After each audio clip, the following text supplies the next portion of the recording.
Welcome to The Explainer. You know that feeling, right? When you snap over something absolutely tiny and you're left wondering, where did that come from? Well, today, we're going to explore that exact moment. And here's the twist. What if it's not an emotional overreaction at all, but more like a mechanical failure? We're talking about thresholds.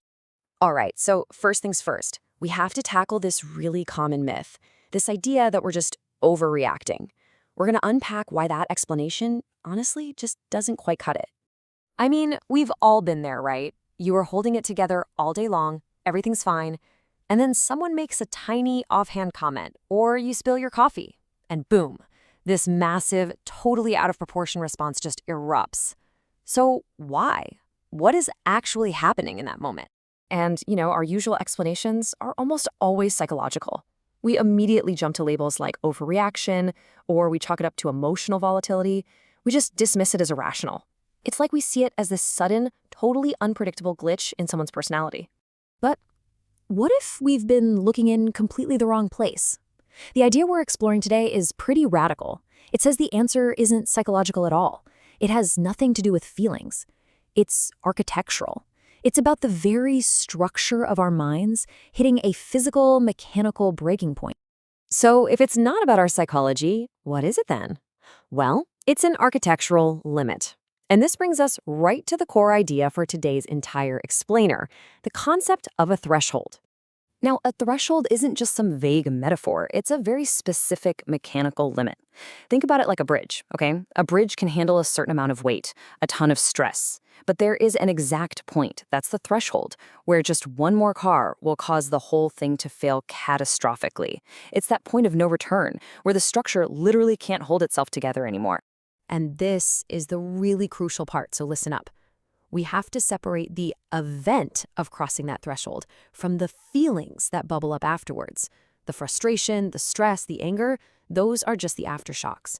The threshold itself, that's an objective, non-negotiable, structural fact. It's not a feeling you can talk yourself out of. You can't argue with it any more than you could argue with gravity. Okay, so how does a system even get to that breaking point in the first place? I mean, the final snap might seem totally sudden, but the process leading up to it is actually slow and, importantly, invisible. It's all driven by this hidden internal strain that's been building for a long time. And the first piece of this puzzle is something called cumulative load. This is literally the whole straw that broke the camel's back idea. Every single stressor, no matter how big or small, just adds another little bit of weight. So that final trigger, that tiny, insignificant comment, it isn't powerful because of what it is. It's powerful because of when it arrives. It's simply the very last thing the system could possibly handle. And this load, it comes from all over the place. It's never just one big thing. You've got the residual load from that argument you had yesterday, the background load of just worrying about money, the relational load of trying to keep family and friends happy.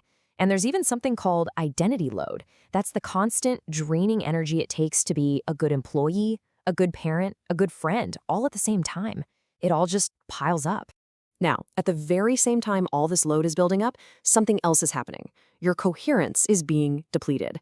Think of coherence as your system's flexibility, its ability to bend instead of break. And as that coherence drains away, the whole system gets more and more rigid, more brittle. It just loses its ability to adapt to anything new. And then there's the final piece. We all have these internal fault lines, those hidden contradictions or old unresolved issues. Normally, they just lie there, dormant. But as that load keeps increasing and your coherence keeps dropping, these fault lines start to get strained. They're basically just sitting there, ready to rupture the second that threshold gets crossed. And that is why this quote is so, so important. For anyone watching from the outside, the collapse seems to come out of absolutely nowhere. It's a total shock. But internally, the mechanics have been grinding away for a long, long time. The load piling up, the coherence draining, those fault lines creaking under the strain. Okay, so the system is at its absolute limit. That final straw has been added, the threshold is crossed. What happens in that split second? Well, it turns out there are two possible outcomes, and they are both equally sudden. The first and most common outcome is collapse. But here's the thing, it is not random chaos. It's a predictable cascade, like a line of dominoes. First, coherence fails. Clack.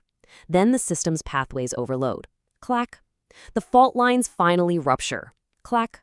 your sense of self starts to disintegrate. And only then, at the very end of the chain, does your outward behavior become unstable. It's a step-by-step process.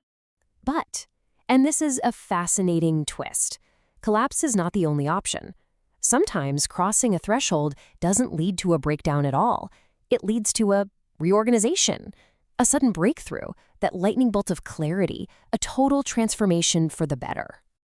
You know that aha moment? We've all had one, where a super complex problem you've been wrestling with for ages suddenly just makes sense? Well, according to this model, that is the exact same mechanical process as a breakdown. The old mental structure couldn't handle the load of the new information, so it shattered. But instead of falling apart, it instantly reassembled itself into a better, smarter, higher-order structure. Okay, let's bring all this home. Knowing this stuff, how should it actually change the way we think about ourselves? And maybe more importantly, how we interact with other people? If there's one thing to take away from all this, it's this. Behavior is the end of the process, not the beginning. When you see someone's behavior change dramatically, whether it's an angry outburst or a brilliant insight, you're not seeing the start of something.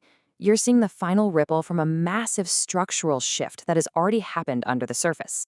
So what can you actually do about it? Well, here's the tough part.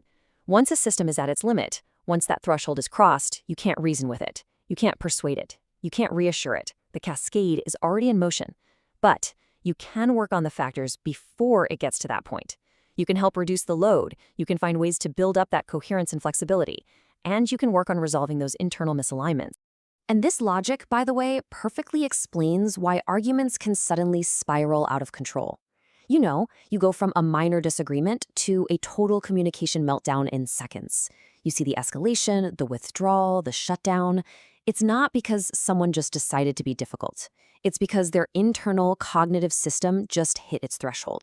I mean, just think about it. When two people are in a heated discussion, you've got two of these systems running side by side. So when person A hits their threshold and snaps, their reaction instantly becomes a massive new load on person B's system, which of course can trigger their threshold. And you get this awful feedback loop. It's threshold logic playing out across two architectures at the same time. So let's end with a question to ask yourself. This isn't about trying to avoid all the big challenges in life. It's about getting a little more familiar with your own internal architecture, knowing all the invisible loads you're already carrying right now. What small, seemingly insignificant thing might be just enough to push your system to its threshold today?